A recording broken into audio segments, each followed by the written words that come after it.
now, you say I'm humble or whatever, but there's a certain part of me that's like, who better than me? Like, Right.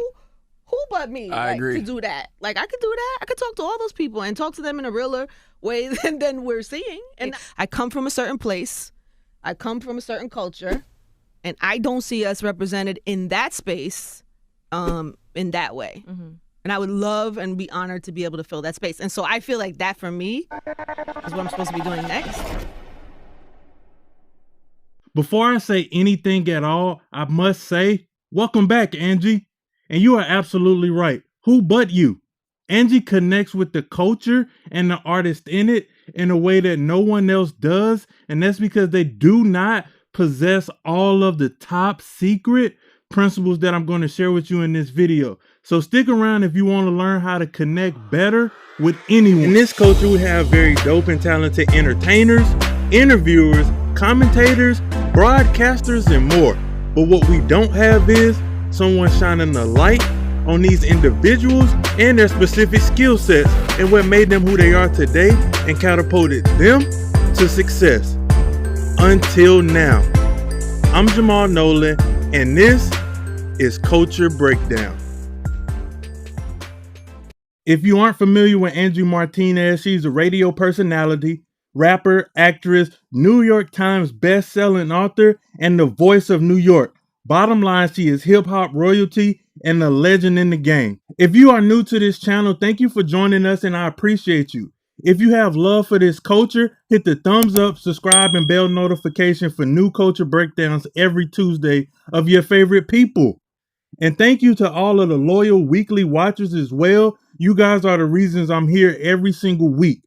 Before we hop into the principles, I have to say, if you ever watched the Angie Martinez interview, even though she has a lot to offer, she doesn't say much. And that's a sign of a great connector. But more on that later. Be sure to stick around to the very end because I have a bonus principle that Angie explains herself to you. Principle number 3, gain trust. And you have to lead the conversation. So you're like, you have to like push the train. And with Cole, I have a certain level of comfort where I could like just sit there and be with him and know that the conversation will just happen. It's hard for me to lie. You know what I mean? I can't lie. And not only is it hard for me to lie, it's hard for me to not go in on the whole truth. Like once I tell you something, this is why we love you. I gotta make sure you know Yeah. exactly what I'm talking about and give you the full perspective, even when it might be something that's like, I didn't really mean that. So I feel like it's because I open myself just by sitting in this chair. I'm wide open and vulnerable for like whatever you ask me, and then I'm wide open and vulnerable to whatever you're going to ask me. Why would you sit down and talk to anyone on a public platform if you know you're going to be brutally honest and transparent? 1, you have nothing to hide, and 2, you trust the person you're talking to won't take advantage of the moment. You don't come outside. I don't come out. Number 1, you hate interviews. I really don't do them, but I do them with you. I feel we've built a little tiny bit of trust at this point. Oh, I mean, I always had a hell of an amount of respect for you. But you don't trust me. I trust you because I know you respect me and I respect you. So Birdman said it right there. I trust you, and then he mentioned respect. The two really go hand in hand. And if you want to learn how to be more respected, learn from Sway. I linked the video above. Back to trust, however. Angie has the trust from 2 artists who barely do interviews. But how did she earn their trust? Number 1, she has a reputation that precedes her. She always has the person's best interest at heart, and they are well aware of that. Why else would this happen? What's happening, first of all? Are you okay? Oh, man. I just got robbed at gunpoint. What do you mean just now? Just like right now? A couple hours ago, I just got robbed. Like 2 dudes with guns just ran up on me. Had me face down on the floor with a gun to my head. Ask yourself, why would someone come and talk to you after being robbed at gunpoint?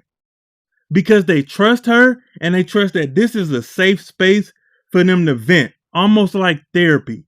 And number 2, previous experiences with her were always pleasant, respectable, and memorable. She did such a great job connecting with Safari. He was in the interview laughing later on. You know how much jewelry you could buy with poor money? You funny. But if you don't have that reputation or you're talking to a total stranger, how do you connect? How do you earn trust? Well, that would be principle number 2. Find common ground. Only thing I consistently do is like, I do my breathing.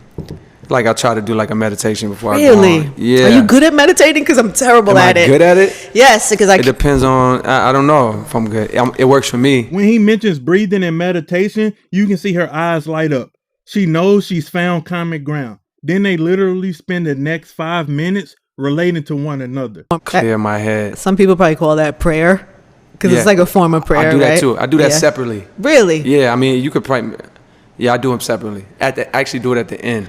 So wait, I haven't done an interview in mad long, so like before I come up here, I'm feeling like I'm excited, but it's also like, oh, it's a little nerve. So surprising to me. Yeah, it's crazy. Because I would feel the same way on my side of this. So I'm driving here. I didn't expect to do this interview, so I'm not all the way as prepared as maybe I would have been had we planned this. So me, I had the same thing. Mine, I translate it to prayer or whatever. Maybe I don't call it meditation, but it's the same thing. It's like just make sure my intentions are good. Just make sure that somebody's walking with me. He's walking with me to whatever I'm doing, and then that's kind of like it. Then you kind of got to let it go. So it's probably a similar thing.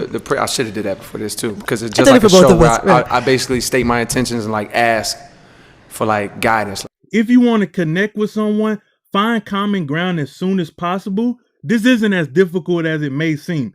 You don't have to play 21 questions or anything like that. Just listen to commonality during casual conversations like hobbies, interests, or even mentalities. Then you can build from there. The easiest way to find common ground is principle number 1. Listen. Like always up and down for me, and I always been a fighter. I'm strong. Even when people was like, "Are you okay?" People was like, "Are you okay?" I'm like, "Yo, I've been to prison before. I've been locked in a cell 23 hours a day for months straight. This is like social media. Kind of you look at it like, damn, is it true? Do everybody not feeling me right now?" And then you kick back into it like, I feel myself. I believe in myself. When nobody ain't believe in me, even like a lot of these people, I go look at their page. I be like, you don't even look like you ever listen to my music. You don't even come from where I come from. Right. Angie is there, I promise. She's just listening. You'll get an occasional yeah or mm-hmm. And I've talked about listening before on this channel, but Angie is a master at it.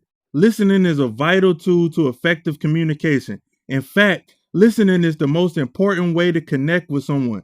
When you listen to someone, that allows them to feel important and valued by you. And the more they talk, the more they reveal. Do you see how these 3 principles intertwine and go hand in hand? I just connected principles to show you how to connect with people. I know. It was a masterful culture breakdown. But I did promise a bonus principle from Angie herself, so take it away, Angie. A lot of people do interviews now with an agenda or a purpose, and I feel like that day we were present, and I don't feel like you get that in conversations with artists much anymore. Yeah. Why is that, you think? Well, because I think there's a lot of people that are doing what I do, and I think people are trying to get the best soundbite, or they're trying to get the best moment, or they're doing it for other people, or I'm guilty of it. I'll be thinking of what my audience wants to hear from you, or what my assistant who's a super fan might want to, and so then I'm already plugging my brain into other people's. So it's the same thing that what we're talking about, right? Yeah. So that comes into everything, even interviews, even just moments of conversation. But I feel like for some reason when I'm talking to you, I'm able to like put that shit aside, which is good. And there you have it, how Angie connects. Thank you for watching. Remember to like, comment, and subscribe. Also, let me know who you would like to see next on Culture Breakdown. And until next episode, I'm out.